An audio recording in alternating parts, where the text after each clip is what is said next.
No, there we go. Did it come on? Yeah, it's recording now. Okay. It has a mind of its own, doesn't it? And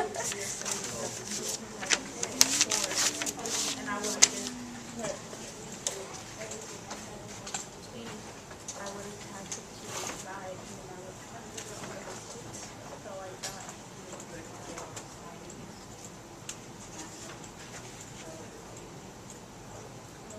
All right, here's a picture of the worksheet.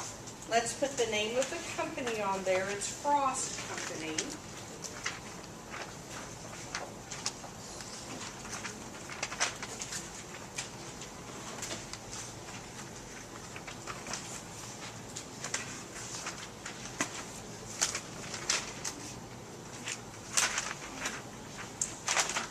And it should just say worksheet, and it's for the month ended December 31st, and then put the year. And you can see I put ICE above the income statement, and the ALO or the AL above the balance sheet, just to help remind me what accounts go on there.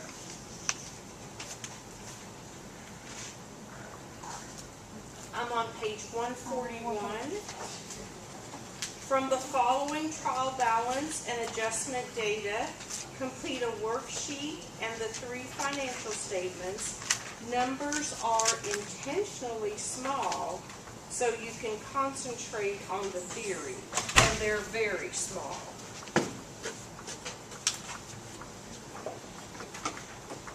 All right, so we have our trial balance for Frost. Now, we might not always be given the information like that. We might have to go to the ledger to pull the accounts out. You can copy it from mine, or you can copy it from the book. And I've started with cash and just listed all of the accounts. The totals are there in the book, so you can take the totals that they've given you.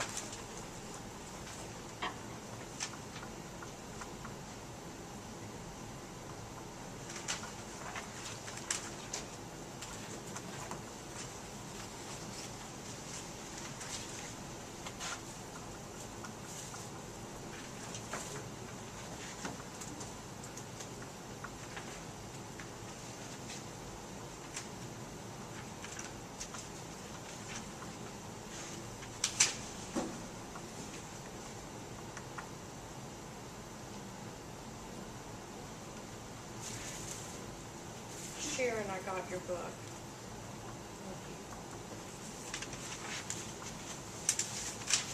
Remember, your extra workbook pages are extra credit if you want to turn those in, because you really need those.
on some of your problems, when they give you your balances, it might not show you whether it's a debit or a credit.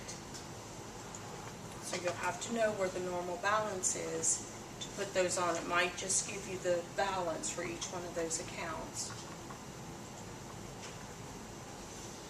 If you're not sure whether the normal balance is on the debit side or the credit side, find a good picture of a trial balance, and that will tell you where the normal balance is. All right, so they gave us small numbers. Our total should be $45 when we add those up. You can either add them up or use my totals or the ones that are in the book.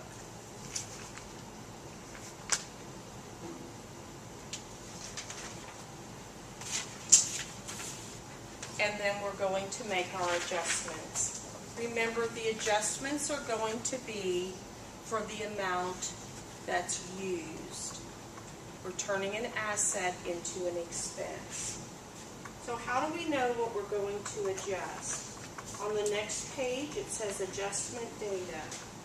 Insurance expired, $3. What does expired mean? Used, right? Insurance expired. That means we need to change. That's how much we've used, not what we have left. So that's going to be the amount of our adjustment. We want to change prepaid insurance from $5 to $2. How do we do that? What kind of an entry do we need for that asset account? Insurance expense. We need a credit. Okay, we need a credit for that asset.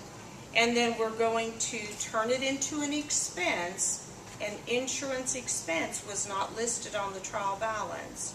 So we're adding a balance to insurance expense. Where's the normal balance for the expense account? On the debit side. So the debit is going to be insurance expense, and the credit is going to be prepaid insurance. Your adjustment A, no, there's the A, but I don't think you need to see that. Your A, and I had to write insurance expense below the total because it wasn't on the trial balance. And I have a credit entry to the prepaid insurance. The adjustment is for the amount used. If they told us that we had $2 left, we'd have to do a calculation, wouldn't we, to find out how much we had used. Sometimes they'll give you what's left. Sometimes they'll tell you what you've used. Here they gave us what you've used. So we have a debit to insurance expense and a credit to prepaid insurance. Does anybody have a question about why we're doing that? What's the reasoning behind making the adjustment? We want to match our revenue with our expenses. This truly is an expense. We've used $3 worth of supplies during the month. Not realistic, is it? But it could be $3,000. But we're turning the asset into an expense for the amount that we used for that month.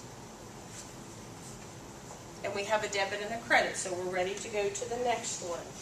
The B adjustment, and did you put it in parentheses? In our book it has a little letter, but when we list it on the worksheet it's usually a capital letter. I don't know why there's a difference there, but just use the capital letter when you identify it. The second one, B, plumbing supplies on hand, $1. Plumbing supplies on hand, $1. How much plumbing supplies did we have? $3. $3. If we have $1 left, how much did we use? $2. All right, so on this one we had to do a little calculating. This one is our B.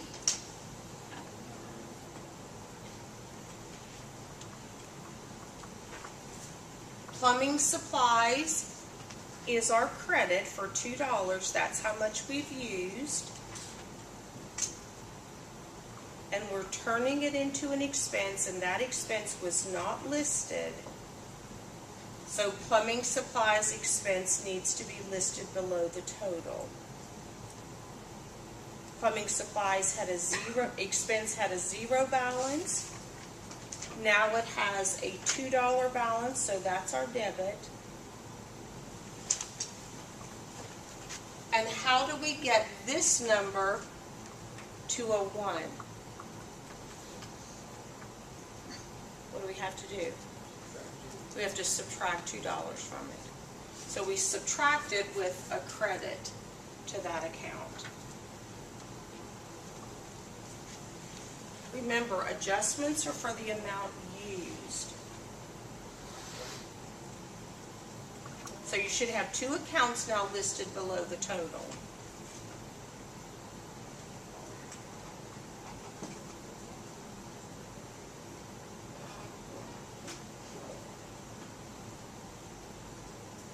I see puzzled looks. I promise it will make some sense, especially when we get to the point where we close these accounts. We just need to get them current. Let's look at the next adjustment. C, depreciation expense, plumbing equipment, $1. You should have an account listed as accumulated depreciation plumbing equipment. Do you see it? And what's the balance for that? $5. Well, now we have an additional $1. If we're adding $1 to that, because remember, accumulated depreciation keeps going up, how do we make 5 go to 6? With a debit or a credit? With a credit. Right? Look, it has a credit balance. What kind of an account is accumulated depreciation plumbing equipment? Starts with a C. Contra asset. Okay? And then we have to write the account, the depreciation expense plumbing equipment, down below the total. So now we have 3 accounts that are below the total.